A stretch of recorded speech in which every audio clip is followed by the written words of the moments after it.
So see this here one table. या ठिकाणी एक टेबल आहे. ह्या पॉइंट मध्ये replacing energy efficient lamp source. जे आपण ट्रॅडिशनल वेव्हने जुने जे आपले डिव्हाइसेस होते की त्याचं रेटिंग भरपूर हाय असायचं, बरोबर. फॉर एक्झाम्पल इनकॅन्डेसेंट बल्ब आहे, त्याचं समजा 40 वॅटचा जर आपण बल्ब घेतला, कमीत कमी लो व्होल्टेज लो वॅटेजचा बल्ब जो असतो इनकॅन्डेसेंटचा, तो किती असतो? 40 वॅट आहे. त्याचं मिनिमम लुमेन्स किती बाहेर मिळतं आपल्याला आउटपुटला?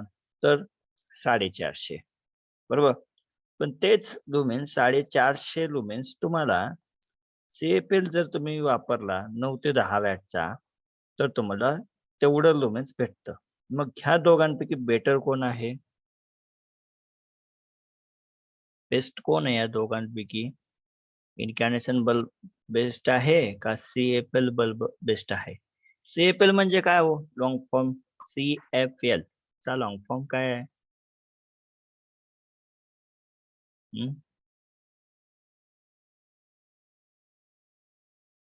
सीएफएल चा लॉंग फॉर्म माहितीये का? Anyone?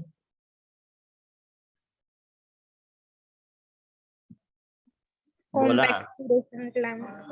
Compact fluorescent lamp. Okay, बरोबर आहे.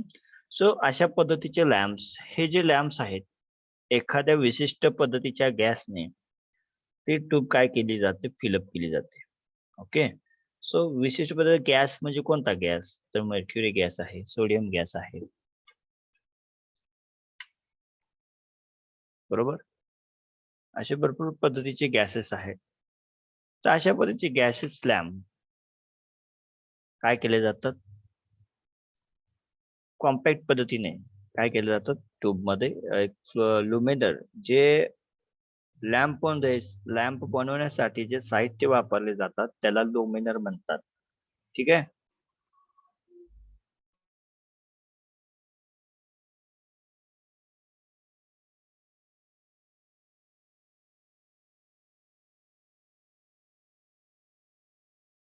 मी काय सांगत होतो तुम्हाला? कॉम्पॅक्ट पद्धतीने ट्यूब मध्ये काय केलं जातं? गॅसेस फिलअप केले जातात. Okay. So that one kind of CF lamp. Okay. So आपल्याला या ठिकाणी एक डेटा शीट आहे. 7 पद्धतीचे वॅटेज आपल्याकडे आहेत. महत्वाचं काय? इनपुट जे आपण देतोय, ह्यात महत्वाचा कन्सेप्ट काय आहे की जे इनपुट आपण देतोय, थोड्या इनपुट मधून आपल्याला जास्तीत जास्त आउटपुट कसं मिळतंय, बरोबर. हे महत्वाचं आहे. म्हणजे कमी खर्चामध्ये जास्तीत जास्त जसा प्रॉफिट आपण गेन करण्याचा प्रयत्न करतो, बरोबर, व्यावहारिक दृष्ट्या, की आपल्याला वस्तू कशी मिळाली पाहिजे, एकदम भरपूर आउटपुटिंग पाहिजे, भरपूर एफिशियन्सी पाहिजे, बरोबर. So now we here comparison of the incandescent lamp and CFL lamp. CFL lamp आता हे एकदम सगळ्यांना माहिती आहे, बरोबर, असं मला वाटतंय. तर आपण अशा पद्धतीचं टॅब्युलेटेड फॉर्म आपल्याला लक्षात घ्या. एमसीक्यू वरती क्वेश्चन विचारला जाऊ शकतो की कोणता बेटर आहे, इफिशियन्सी कोणाची जास्त आहे. आता सीएफएल पेक्षा एलईडी लॅम्पची इफिशियन्सी जास्त आहे. ठीक आहे. मध्ये काळामध्ये सीएफएल बल्ब वापरत होते. सीएफएल ला कोणी रिप्लेस केलं? तर एलईडी बल्बने, बरोबर. आता अशा पद्धतीचं लुमेन्स एलईडी बल्ब 5 वॅटचा जर एलईडी बल्ब तुम्ही घेतला तर तुम्हाला 450 लुमेन्स मिनिमम मिळून जातं. 500 लुमेन्स तरी 100% मिळून जातात. कोणत्या लॅम्प पद्धतीत? तर एलईडी लॅम्प. ओके. सो एक एक्झाम्पल म्हणून आपण इथे घेतलेलं आहे. आता availability of that source lamp हे महत्वाचा उद्देश आहे. त्या काळामध्ये सीएफएल अवेलेबल होते, एलईडी वरती जास्त फोकस नव्हता, बरोबर आहे. So that type of CFL not exist, म्हणजे त्याच्या पद्धतीने एलईडी लॅम्प काय नव्हते, एक्झिस्ट नव्हते. तर आता एलईडी लॅम्प वरती भरपूर रिसर्च झालं, कारण ते टिकाऊ नव्हते, बरोबर. आता त्या पद्धतीचे टिकावण्याची रिलायबिलिटी त्याच्यामध्ये वाढलेली आहे. रबस्ट कन्स्ट्रक्शन त्याच्यामध्ये आलेलं आहे. त्यामुळे एलईडी लॅम्प जे आहे ती लॅम्प टिकू राहिलेली आहे. ठीक आहे. सीएफएल ला रिप्लेस केलेलं आहे त्या लॅम्पने. ह्या पॉइंट मध्ये काय प्रॉब्लेम आहे कोणाला? By replacing lamp source, replacing incandescent lamp by compact fluorescent lamp. Okay, आता फ्लोरोसंट लॅम्प पण बघायला मिळत नाहीत कुठे, बरोबर? आपल्या लॅब मध्ये बघायला मिळतील तुम्हाला. इनकॅन्डेसन लॅम्प पण कुठे बघायला मिळणार नाही, आपल्या लॅब मध्ये बघायला मिळणार. ठीक आहे, बाजारामध्ये आहेत पण किमतीवर डिपेंड आहे, बरोबर? Replacing conventional fluorescent lamp by the energy efficient fluorescent lamp.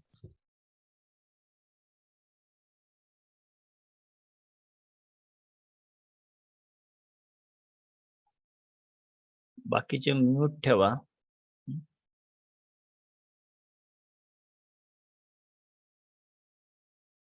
Okay.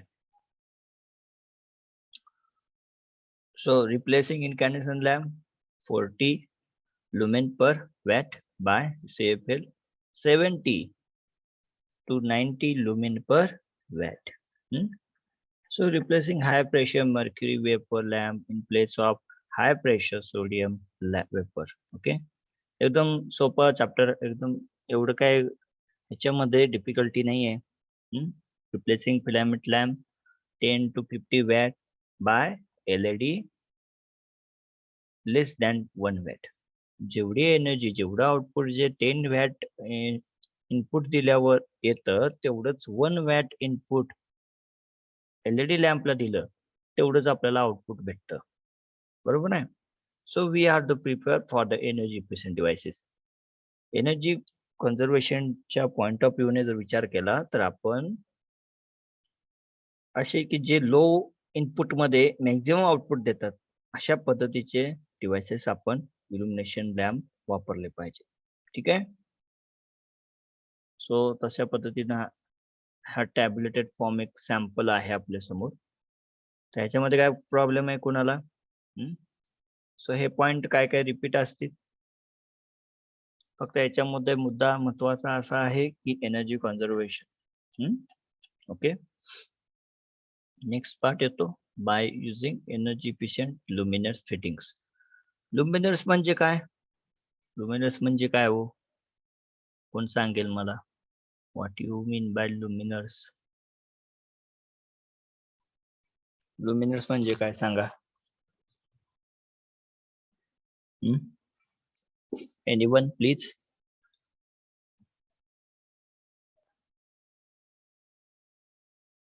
Luminous म्हणजे काय? हा बोला. तेजस्वी. तेजस्वी नाही, लुमिनस म्हणजे तेजस्वी नाही.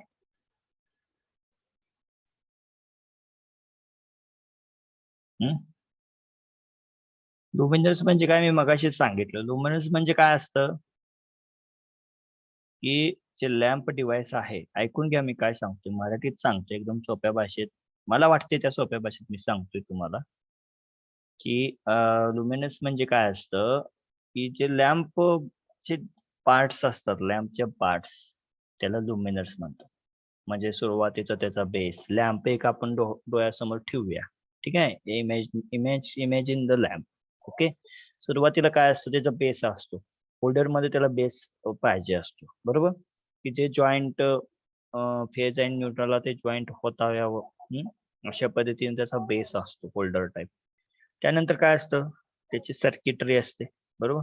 सर्किटरी नंतर काय असतं, त्या सर्किटला आउटपुट की जे हाय व्होल्टेजचं लो व्होल्टेज करून एलईडी लॅम्प आपल्याला काय करायचे, ग्लो करायचे, बरोबर? एलईडी जे एलईडी आहे ते ग्लो करण्यासाठी लागणारी सर्किटरी कन्व्हर्जन, तर त्या सर्किटरीचा पार्टला पण आपण लुमिनर म्हणू शकतो. आणि त्यानंतर काय की त्याच्यावरती त्या लॅम्प वरती असलेलं आवरण, काचेचं आवरण, बरोबर? हे जे काचेचं आवरण असतं, एक काय काय लॅम्पचं आपल्याला व्हाईट दिसतं, व्हाईट कलरचं, बरोबर? ते व्हाईट कलरच्या आवरणाला आपण लुमिनर म्हणतो. येते लक्षात? लुमिनर म्हणजे काय हो? लुमिनर म्हणजे काय? पार्ट असतात. कशाचे पार्ट्स असतात? त्या लॅम्पचे पार्ट्स. येते लक्षात? आलं का लक्षात तुमच्या मी काय सांगतोय? सो अशा पद्धतीचे पार्ट्स जर तुमचे क्वालिटीचे पार्ट्स असतील, लुमिनरची क्वालिटी असेल, लुमिनरची इफिशियन्सी म्हणजे काय? तो लॅम्प जर वरचं जे आवरण आहे काचेचं, तुम्ही जर डेली ते स्वच्छ करत गेलात तर तुम्हाला आउटपुट जास्त मिळत जातं, बरोबर ना? क्लिनिंग असेल त्याचं तर आउटपुट जास्त मिळतं.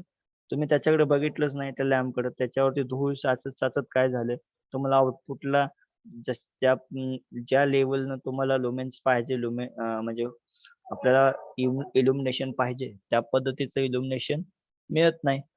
बरोबर आहे.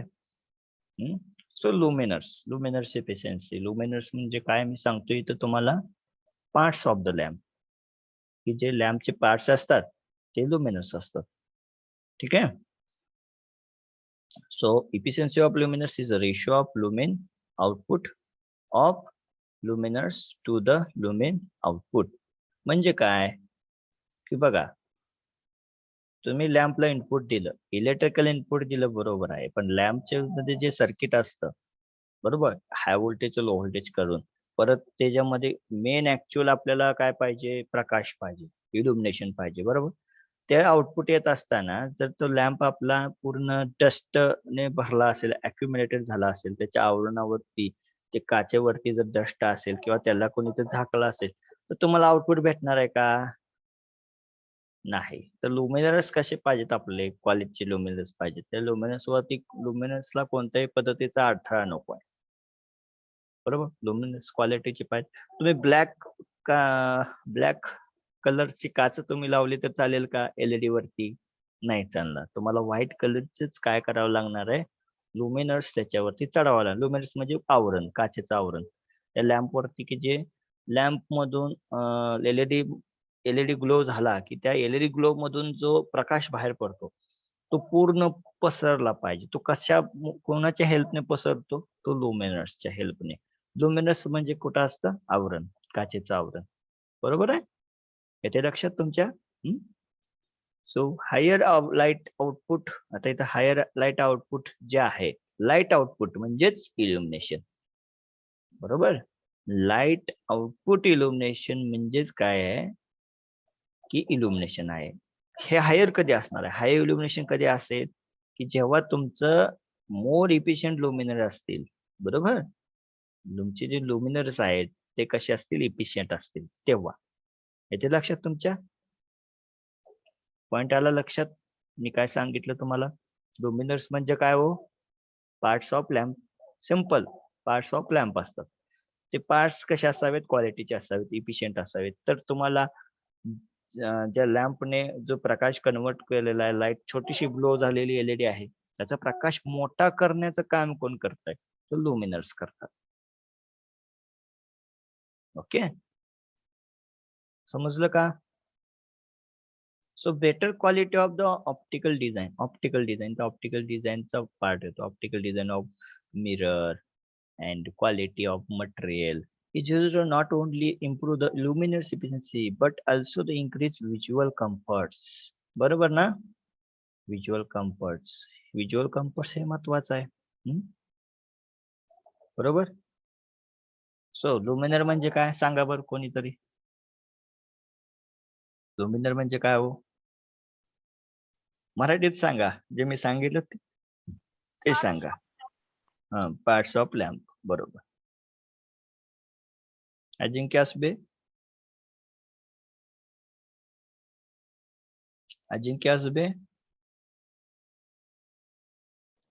सर. लुमिनर्स म्हणजे काय हो? लवकर बोला. हे रेकॉर्डिंग होत असतंय. रेकॉर्डिंग मी युट्यूबला टाकत असतो. पटापट बोलत जावा. माहित नाही, लक्षात नाही. अरे बाळा, मी आताच सांगितलं. लुमिनर्स म्हणजे काय? पार्ट्स ऑफ लॅम्प असतात. ठीक आहे. Okay sir. प्राज्वल. लुमिनर्स म्हणजे काय? प्राज्वल बैरागी.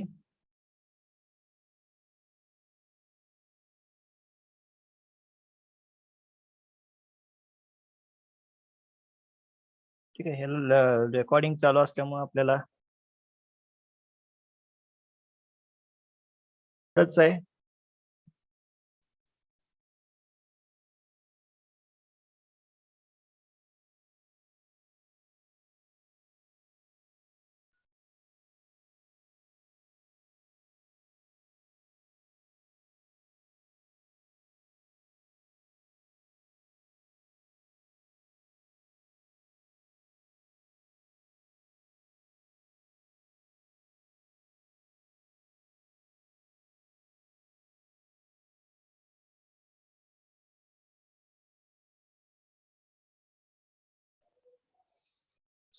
स्क्रीन दिसते ना माझी? Okay. So we now understand what is luminaires. Luminaires म्हणजे काय असतं? Parts of lamp. बरोबर? फिटिंग. आता इथं फिटिंग दिलेलं आहे. आपल्याला लॅम्प बनवायचा आहे. बरोबर? लॅम्प एवढा मोठा शास्त्रज्ञ होता. हे सगळं शास्त्रज्ञांनी केलेले कष्ट आहेत हे सगळे, की ज्याचे आपण फळ खातोय. बरोबर? कोणीतरी कष्ट केलेलं आहे. 100 लॅम्प्स हे झाले, फेल झाले. तेव्हा मग कुठेतरी 101 प्रयत्नाला लॅम्प काय झाला? ग्लो झाला. बरोबर? तर अशा पद्धतीने या गोष्टी आहेत. मग हे गोष्टी आपण एकदम झटक्यात समजून घेतो एका पानावरती. आता या सगळ्या गोष्टी इझिली आपल्याला अवेलेबल आहेत. Through Google source, through anywhere, any book. त्यांनी केलेले प्रयत्न, सर्व गोष्टी आपल्याला त्यावेळेला आहेत, की त्याचं आपण आता फळ खातोय. बरोबर? सो इझिली ह्या गोष्टी आहेत. आपल्याला जास्त काही कष्ट करायची गरज नाही. आपल्याला फक्त काय महत्त्वाचं आहे, हे आपण लक्षात ठेवणं गरजेचं आहे. बरोबर? महत्त्वाचं पॉइंट्स. आता हे लुमिनस म्हणजे काय? बाबा इफिशियंट, एनर्जी इफिशियंट लुमिनर्स पाहिजे. बेस्ट क्वालिटीचे लुमिनर्स पाहिजे. तर तुम्हाला काय भेटणार आहे? जो ग्लो आहे, जो इल्युमिनेशन आहे, तो एकदम बेस्ट क्वालिटीचा भेटणार आहे. बरोबर? हं? येतं लक्षात?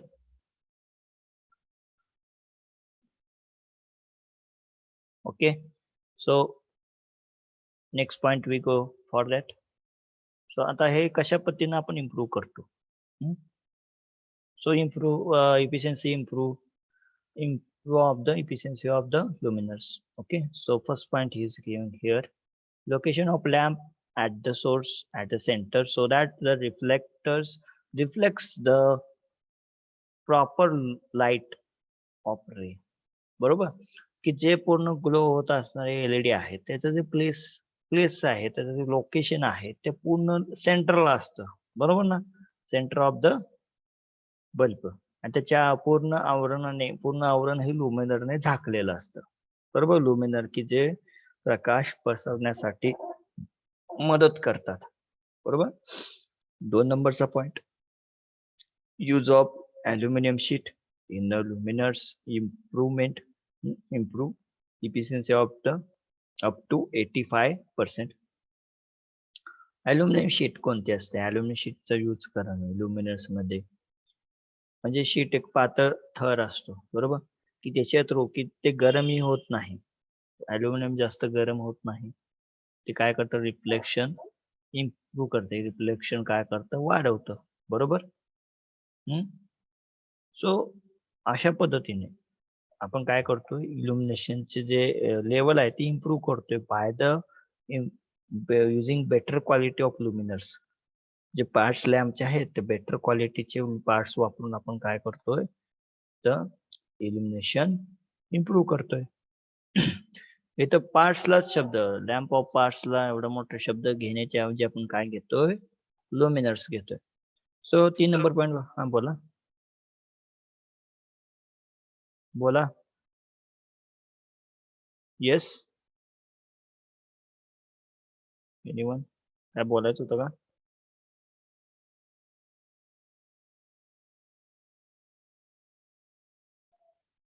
Okay. 3 number part, it is also refers as a light output ratio, LOR, as the measures the effectiveness by the comparison of total light emitted by the luminous to that of the only lamp. बरोबर? लॅम्पची quality कशावरती depend राहणार आहे? तर लुमिनर्स वरती. त्यालाच आपण लुमिनर इफिशियन्सीला एक दुसरा शब्द इथं वापरला गेलेला आहे. Refer as light output ratio, LOR. की जे आपण सुरुवातीला पाहिलेलं आहे. Output of the LED. Output of the LED output of the higher efficiency of the luminars is the ratio of lumens output of luminars to the lumens output of a lamp. Yes?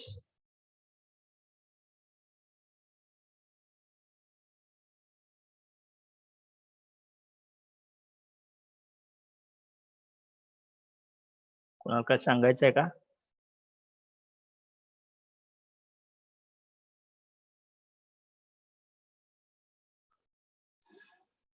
Okay, कोणतरी join होतंय त्यामुळे ते सुरुवातीला join होत असताना आवाज येतो. हा पाठ कळाला का तुम्हाला? पुढचा पाठ. ह्या सगळ्या गोष्टी आपण इल्युमिनेशन ह्या विषयामध्ये पण शिकतोय. तर आता by using light control gates. Okay, gates म्हणजे काय? Light control gates. A particular amount of current flow required for the lamp operation is controlled by the using control gear. Okay, so it is also known as a ballast. There are the two types of ballast: electronic magnet ballast, electrical ballast, or electronic ballast. So ballast हे काय कशा पद्धतीचं material आहे? Blast म्हणजे काय असतं? महत्वाचा विषय. What is blast?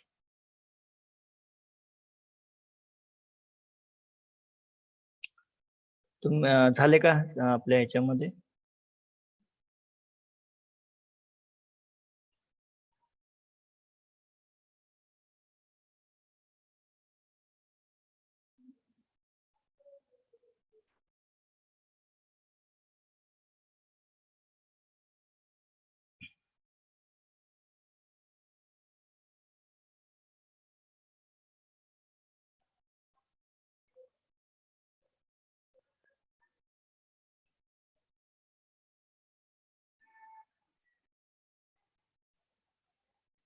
It starts the lamp and it controls lamp. Let's talk about ballasts. What does a ballast do?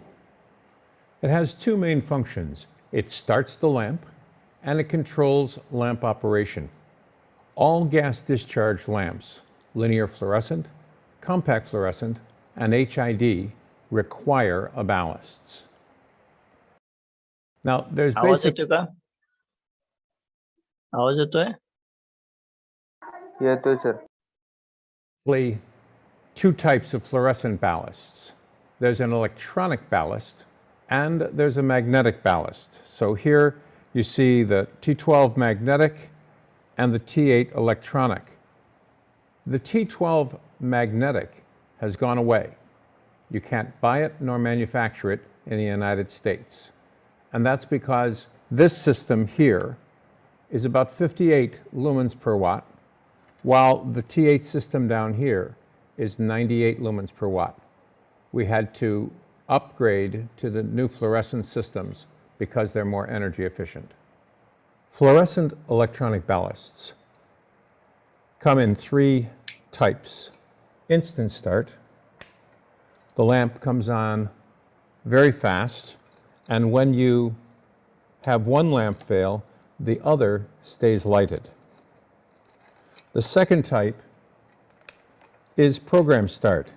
Now that takes a little bit of delay because the lamp electrodes have to heat up to 700 degrees C. This is a great system for occupancy center. But when one lamp goes out, so does the other lamp. New to the field is parallel program start. Again, that little bit of a delay to start to heat up the electrodes, but when one lamp goes out, the other one stays lighted. Parallel program start, recommended for use with occupancy sensors. All of these T8 electronic ballasts are IntelliVolt. That means that they will operate 120 through 277. So 120, 208, 240, or 277 voltage. These ballasts will also operate a 32 watt lamp, a 30 watt energy saver lamp, 28 watt and 25 watt energy saver lamps, the F25 3-foot lamp, the F17 2-foot lamp, and the U-bend lamps. T8 electronic ballasts have a ballast factor. The ballast factor is a multiplier. It tells us what percentage of the light produced in the laboratory will be produced by a particular lamp and ballast system. It allows us to deliver the appropriate light level into the space for the least amount of watts. The chart you see on the screen shows how different ballast factors affect both the light output and the wattage consumed. HID ballasts. HID ballasts come in electronic and magnetic form. This is a magnetic HID ballast, a core, iron core, and a copper coil. The capacitor helps to convert volts and amps into watts or power more efficiently, and the igniter in a pulse start system helps to start the lamp. The wires you see here are actually the various voltages that the ballast could be hooked up to.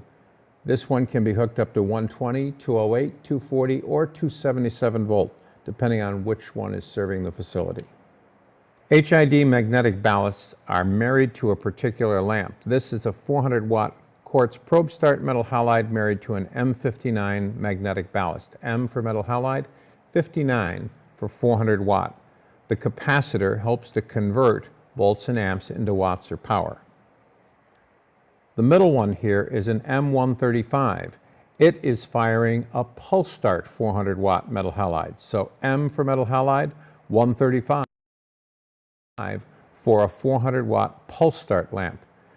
This is an external capacitor and an external igniter that's used in a pulse start system. And this is the last one, an M143 metal halide pulse start ballast, where the igniter and the capacitor are inside the ballast. This drives a 70 watt ceramic discharge metal halide lamp.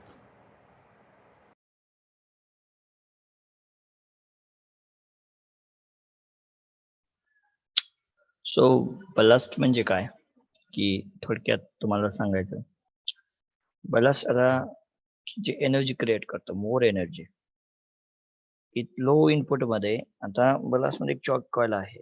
Okay, ती chalk coil जी असते ती काय करते, high voltage generate करते. Okay, म्हणजे समजा की sodium vapour lamp आहे. Okay, one kind of gas, mercury vapour gas. For ionising purpose तो गॅस आयोनाइज होण्यासाठी आपल्याला 1000 व्होल्टची गरज असते. किती व्होल्टची गरज असते? 1000 व्होल्ट. 1000 व्होल्टच्या स्केल पर्यंत, स्केल मध्ये असलेल्या 1000 किलो मध्ये, ओके, अशा स्केल मध्ये असलेली व्होल्टेजची गरज असते. कशासाठी? त्या लॅम्प मधल्या गॅसला आयोनाइज करण्यासाठी. ओके, तो आयोनाइज झाला की मग काय होईल, आपल्याला इल्युमिनेशन मिळतं आउटपुटला. तर अशा पद्धतीचं 1000 व्होल्ट आपल्याला पर्टिक्युलर तेवढ्या एका डिव्हाइसला द्यायचं आहे जनरेट करून. ते कसं शक्य आहे? तर बलास्टमुळे शक्य आहे. त्याला बलास्ट म्हटलं जातं. ओके, त्याचं नावच बलास्ट आहे. बलास्ट काय करतो, तुम्हाला हाय व्होल्टेज देतो, म्हणजे 1000 व्होल्टेज. की आपलं इनपुट व्होल्टेज किती असतं सिंगल फेजचं? 240 व्होल्ट असतं, बरोबर आहे. आणि आपल्याला गरज किती व्होल्टेजची आहे? 1000 व्होल्टेज. 1000 मी एक एक्झाम्पल देतोय. 5000 पर्यंत आपल्याला ही व्होल्टेज मिळतं बलास्ट थ्रू. मग अशा इक्विपमेंटचा उपयोग आपल्याला कशाला होतो? त्या लॅम्प मधले असलेले जे गॅसेस आहेत ते आयोनाइज करण्यासाठी. ओके, सुरुवातीच्या काळामध्ये मॅग्नेटिक टाइप, कॉइल टाइप असलेले बलास्ट असायचे. आता इलेक्ट्रॉनिक टाइप आलेले. ओके, म्हणजे काय काय बदल झाला? तर एनर्जी इफिशियंटच्या पॉइंट ऑफ व्ह्यूने मॅग्नेटिक कॉइल जे असायचे, मॅग्नेटिक कॉइल ह्याच्यामध्ये काय लॉसेसचं प्रमाण व्हायचं, बरोबर. लॉसेस पण त्याच्यामध्ये बलास्ट स्वतःमध्ये लॉसेस करून घ्यायचा. ओके, कंडक्टरचा तिथे यूज झाला, मटेरियलचा यूज झाला, त्यामुळे तिथं लॉसेसचे जे कॉम्पोनंट आहेत ते तिथं तुम्हाला प्रेझेंट असणार दिसतं, त्यांचा प्रेझेन्स तिथं येणार आहे. तर हे टाळण्यासाठी आपण काय करतोय, साधे सिंपल इलेक्ट्रॉनिक टाइप बलास्ट आपण वापरतो, की त्याच्यामध्ये इंडक्टर पण आहे आणि कॅपॅसिटर पण आहे. Okay, so combination of that both the parameters, inductors and capacitors, we get the high voltage for ionizing the lamp gases. Okay, समजलंय का?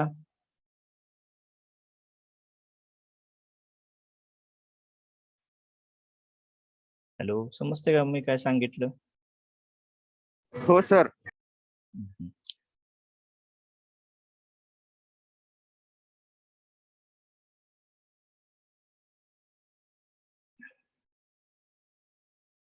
बलास्ट आपण कसं आणि कुठे वापरतो हे बघूया. सो लाईट कंट्रोल गेट्स, हे पॉइंट्स आपल्याला इल्युमिनेशन मध्ये पण आहेत सेम इलेक्ट्रॉनिक मॅग्नेटिक और electrical blast. So electromagnetic ballast limit the amount of the current of the light but fails to change the frequency of the output. Okay, so frequency पण change होणार तिथं, frequency change होते. Okay, so near about frequency change होत नाही इथं,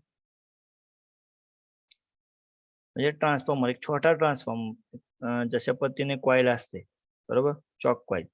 आधी मोठे आपले ट्यूब असायचे फ्लोरोसंट 40 वॅटची आपली सुरुवातीचे ट्यूब असायची मोठी एकदम, आपण बघायचो आपल्या जुन्या पद्धतीच्या असायच्या बरोबर. आता त्या सगळ्या आउटडेटेड झाल्यात बरोबर. सो इनबिल्ट फॉर्म मध्ये असलेले इलेक्ट्रॉनिक बलास्ट आता सध्या बाजारामध्ये अवेलेबल आहेत की ते एलईडी लॅम्प मध्येही वापरतात. Okay, so electronic type ballast is alternative which is maintain the sufficient lighting with the reduce the amount of the power use. थोड्या पॉवर मध्ये मॅक्झिमम आउटपुट आपल्याला घ्यायचं असेल तर हे बलास्ट काय करतात, आपल्याला हेल्प करतात. Okay, so this blast achieve the near about 20 to 30 energy saving as compared to the magnetic ballast. बरोबर बरोबर आहे. इलेक्ट्रॉनिक मध्ये लॉसेसला कोणताच स्कोपच नाहीये इलेक्ट्रॉनिक बलास्ट मध्ये, त्यामुळे आपले 30% ऍटलिस्ट काय होते लॉसेस पासून आपण काय करतोय बचाव करू शकतो बरोबर. त्याच्या लक्षात लॉसेस पासून आपण तेवढंच आपण सेव्ह होऊ शकतो.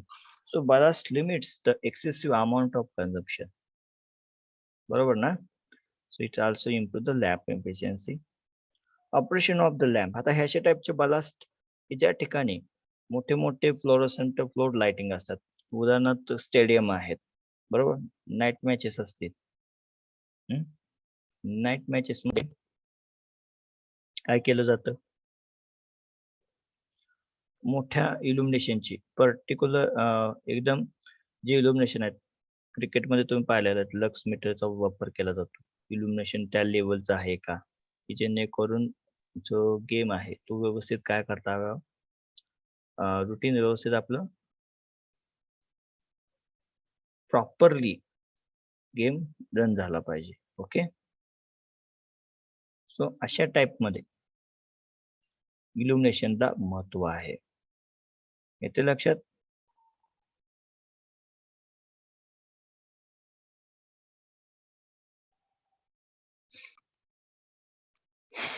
पुढचा पार्ट बघूया आपण. हे समजलं इलेक्ट्रॉनिक बलास्ट. आपल्याला गरजेचं काय आहे, आता एवढ्या सगळ्या गोष्टी मी तुम्हाला सांगितल्या, आपल्याला गरजेचं काय हे महत्वाचं, म्हणजे जेवढं मी तुम्हाला एकदम सोप्या भाषेत आपल्याला जितकं समजेल त्या पद्धतीने मी तुम्हाला सांगण्याचा प्रयत्न करतोय. सो ऍडव्हान्टेज काय आहेत, instant high, instant light, you get instant light. एवढे मोठे प्रकाश तुम्हाला विदिन अ सेकंड तुम्हाला एवढं मोठं इल्युमिनेशन मिळतं. So improve the power factor. Yes, power factor we get the improve. Lighter in the weight, इलेक्ट्रॉनिकचं काय एक वेट नसते बरोबर. त्या लुमिनस पार्ट्स मध्ये पण हे आपले बलास्ट येतात. ओके, लुमिनस पण म्हणजेच बलास्ट आहे, it is a one part of the lamp बरोबर ना. बलास्ट पण काय आहेत, लुमिनर्स आहेत. So increase life of the lamp. So operate at the low voltage, आपण लो व्होल्टेजला पण ऑपरेट करू शकतो, कारण जे बलास्ट आहेत ते काय करतात, आपल्याला हाय व्होल्टेज लॅम्प हाय आउटपुटला प्रोड्यूस करून देतात बरोबर. हाय आउटपुटच्या इल्युमिनेशनला power saving up to 35%. You have to know that. हे शेवटचा जो फिगर आहे, फिगर आउट मध्ये 35% आपली एनर्जी सेव्ह होते, हे लक्षात ठेवा. हे आपल्या विषयासाठी महत्वाचं आहे. ओके, सो काय प्रॉब्लेम नाही. सो नेक्स्ट पॉइंट आहे बाय इन्स्टॉलेशन सेपरेट ट्रान्सफॉर्मर और सर्वो स्टॅबिलायझर फॉर लाइटिंग पर्पज. आता बियॉन्ड दॅट अजून एक्स्ट्रा आउटपुट आपल्याला पाहिजे, एक्स्ट्रा आउटपुट पाहिजे, म्हणजे डेकोरेशन पर्पज असतात बरोबर. Decoration purpose, any kind of you can say as any function. So required large of what we say the large of lighting system. Load lighting system, बरोबर. मोठ्या मोठ्या कार्यक्रमामध्ये आपल्याला मोठ्या प्रमाणात आउटपुटसाठी इल्युमिनेशनची गरज असते, बरोबर.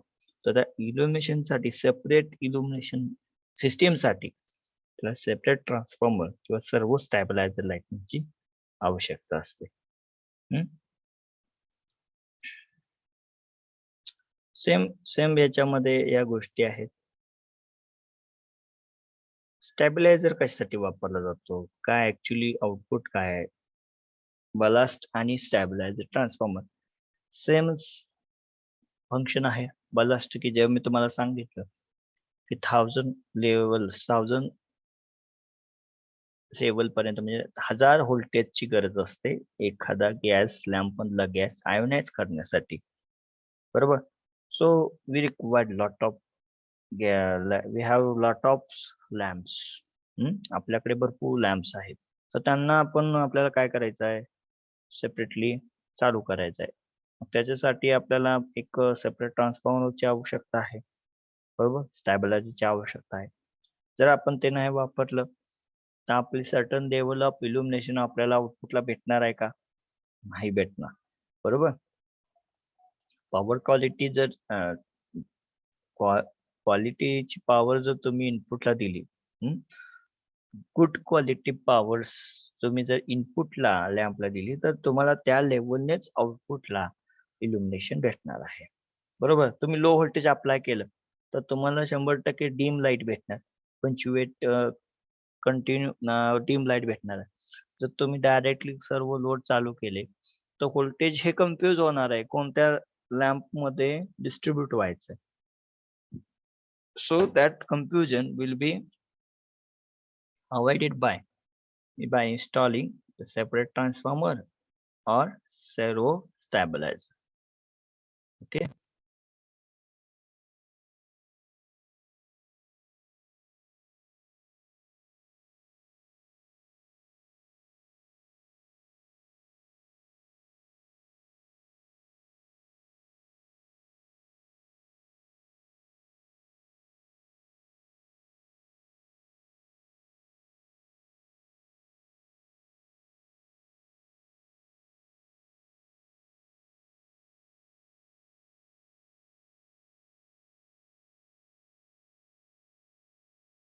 Yes, this is. So my name is Balamurgan. We are in the field past 25 years. This is called air-cooled voltage stabilizer. Okay. So it employs transformers. This transformer is called continuous variable transformer. Okay. It is used in the three-phase stabilizer. Main purpose is to stabilize the electrical power, which whether we are going to use in the houses or industrial or domestic anywhere.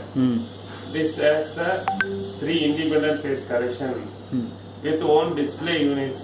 Okay, that's the controller. Yeah, That's the controller. Okay. Yeah, that's showing what is the voltage available. Okay. So this is called output voltage. What it is now delivering to the load. Okay.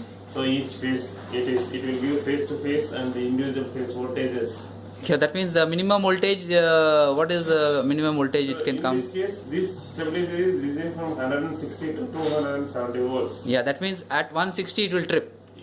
No, below 160 it will Trip. start tripping. Okay, and above 255, 270, 270, 280 it will trip again. Yeah. Okay, can you show the other component on this? Can you turn the side? So Yeah. after this, we have this boost transformer. Yeah, what is this? This to either to increase or decrease the voltage. Okay. We are applying this to get more reliable, and this is the motor which rotates the continuous variable auto transformer. Okay, the feedback, when it gets the feedback. Yeah. When it gets the drive, it automatically feedbacks.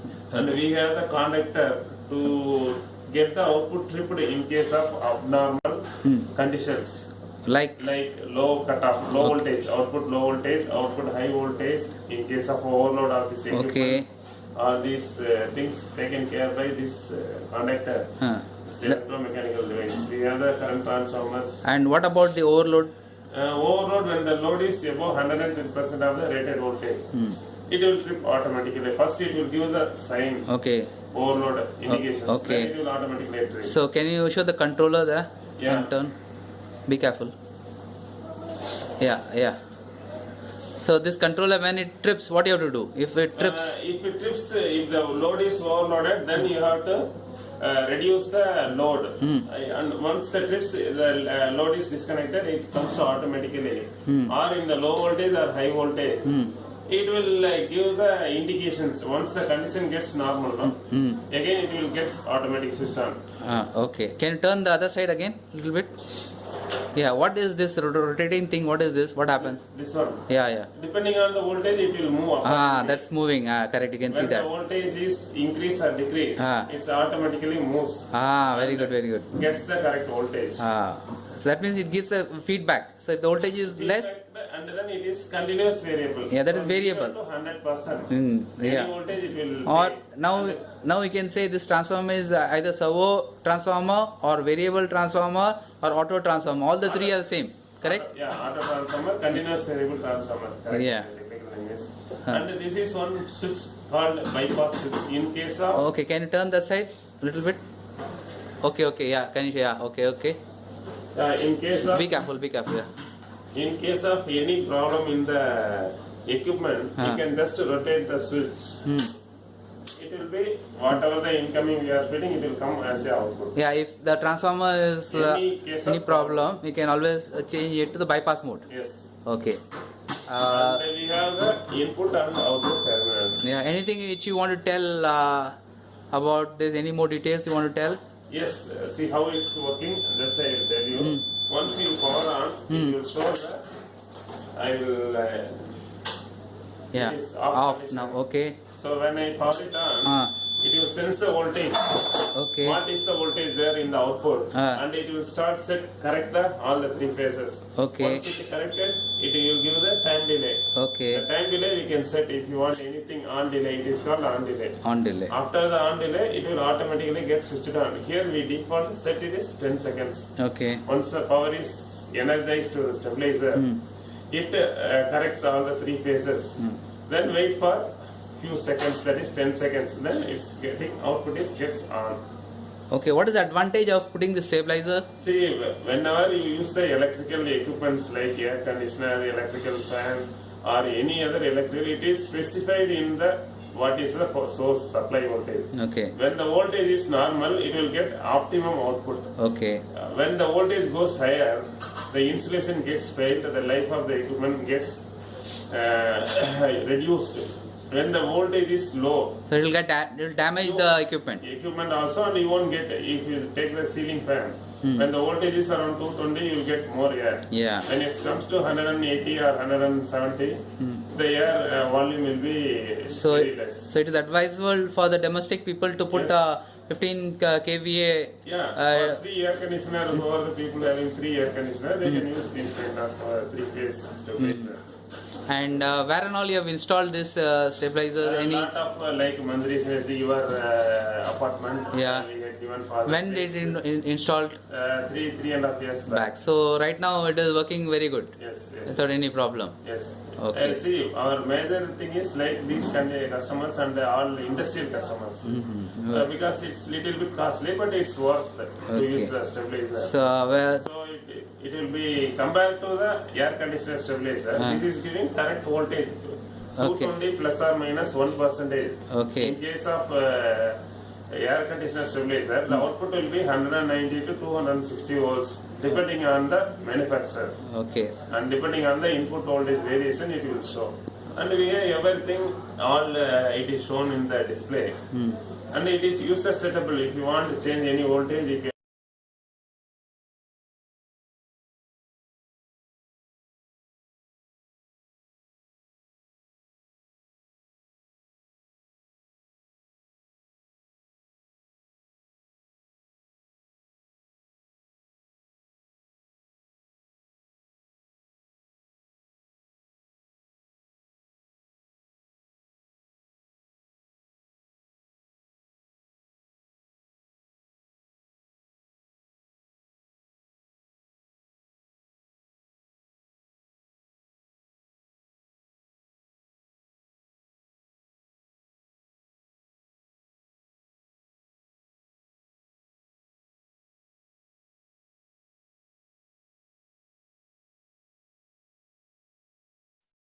So stabiliser काय असतं actually? Transformer, rectifier. Stabiliser working काय आहे की working जे optimum voltage आहे, okay, जे जेवढं standardise voltage आहे ते मेंटेन ठेवणे, हे हा उद्देश आहे, हे काम आहे. कशाचं काम आहे? स्टॅबिलायझरचं काम आहे. Okay. So fix the voltage, under voltage, low voltage, over voltage. Over voltage कशामुळे होतं? ओव्हर व्होल्टेज आपल्या सिस्टमला किंवा कन्झ्युमरला आपल्या जर होम मध्ये एंटर झालं, ओव्हर व्होल्टेज कशामुळे होतं? तर कंटिन्युअली जे लाइटिंग स्ट्रोक होतात, वीज चमकणे, ह्या घटनांमुळे काय होतं? ती वीज चमकून जे चार्जेस आहेत ते चार्जेस कंडक्टर मध्ये एंटर करतात. Okay. Pole conductor LT line मध्ये एंटर करतात. ते एंटर केलं की त्या जे चार्जर प्रभार जो आहे त्या कंडक्टरचा, ते जो व्होल्टेज जे आहे ते वाढणार आहे. ओव्हर व्होल्टेज येणार, ते ओव्हर व्होल्टेज आपल्या होम मध्ये येणार आहे. समजा आपल्याला गरज आहे किती? 220 ची गरज असते as per normally. We get the voltage of 300 volt by this lighting stroke. तर ते स्टॅबिलायझर काय करतो? 220 ला 220 ला ते मेंटेन ठेवतो. ओके. अंडर व्होल्टेज कशामुळे होतं? So by using a lot of loads. Okay. Loads continuously तिथं कनेक्टेड असलं की व्होल्टेजचं फ्लक्च्युएशन होतं. व्होल्टेजचं फ्लक्च्युएशन. ट्रान्सफॉर्मर मध्ये कनेक्शनचा काय प्रॉब्लेम आला? ओके. कनेक्शन लूज झाले की तिथं व्होल्टेजचं काय होतं? फ्लक्च्युएशन होतं. व्होल्टेज आपल्याला प्रॉपर व्होल्टेज भेटत नाही. 180 व्होल्टेज होतं. ओके. लक्षात येते तुमच्या? मग हे सर्व गोष्टी टाळण्यासाठी काय केलं जातं? तर स्टॅबिलायझर वापरतात. स्टॅबिलायझरचा उपयोग लाइटिंग मध्ये काय की लाइटिंगचा तुम्ही आता उद्देश बघितला. लाइटिंगला जे प्रॉपर व्होल्टेज आहे ते आवश्यकता असते ऍक्च्युली. आता इथं आपला पॉइंट चालू आहे लाइटिंगचा. ओके. सो लाइटिंगला व्होल्टेजची गरज असते. व्होल्टेज हे जेवढं गरजेचं आहे तेवढं तिथं आपल्याला गरजेचं असतं. बरोबर. जेवढं स्टँडर्डाइज, जेवढं रेटिंग व्होल्टेज त्या लॅम्पला इल्युमिनेट करण्यासाठी गरजेचं आहे तेवढंच तुम्ही काय केलं पाहिजे? ते व्होल्टेज त्याला प्रोव्हाइड झालं पाहिजे. ते व्होल्टेज, प्रॉपर व्होल्टेज कोणामार्फत प्रोव्हाइड होणार आहे? तर स्टॅबिलायझरच्या मार्फत. ओके. तर आपल्याला आउटपुटला बेस्ट क्वालिटी इल्युमिनेशन भेटणार आहे. ओके. सो ह्यामध्ये इतकंच पॉइंट आहे. तर आपल्या समोर टेबल दिलेलं आहे इथं. Okay. So voltage 230, variation number off voltage इथं दिले 230, 240, 250, 260, 270. त्याचं करंट रेटिंग किती बाबा? जसं व्होल्टेज वाढत चाललंय त्या पद्धतीनं करंट ही वाढत चाललेलं आहे. Okay. So load additional consumption, luminous intensity पण इम्प्रूव्ह होत जाते. जसं व्होल्टेज फ्लक्च्युएट होत जाते, जसं व्होल्टेजचं व्हॅरिएशन तुम्हाला बघायला मिळतं, त्याच पद्धतीने काय होत जातं? इल्युमिनेशनचं पण व्हॅरिएशन होत जातं. ओके. सो कंटिन्युअली फ्लक्च्युएशन तिथं ऑकर होत झाल्याने काय होतं? जी लॅम्पची लाईफ आहे ती लाईफ काय होत जाते? डिक्रीज होत जाते. बरोबर आहे. सुरुवातीच्या आपण ह्या व्हिडिओमध्ये बघितलं की एक म्हणजे साऊथ साईडची कंपनी आहे, त्यांनी बनवलेलं स्टॅबिलायझर आहे. तो स्टॅबिलायझर अपार्टमेंट मध्ये वापरतात, कमर्शियल बिल्डिंग मध्ये वापरतात. Anywhere where the some there big load, standard load जे आहेत, रजिस्टर्स लोड असतात, कन्झ्युमर्स, अशा मोठ्या युनिटला हे स्टॅबिलायझरची गरज असते. कारण जे इक्विपमेंट त्या ठिकाणी अवेलेबल आहेत, जे लॅम्प्स इक्विपमेंट, जे लोड्स तिथं अवेलेबल आहेत, त्यांचे लाईफ जे डिपेंड राहते कशावरती? तर व्होल्टेजच्या ऑप्टिमायझेशन लेवलवरती. ऑप्टिमम म्हणजे काय असतं मराठीत? सुव्यवस्थित. ओके. तिचं स्टँडर्डाइज आहे. सो ते मेंटेन कशामुळे राहतं?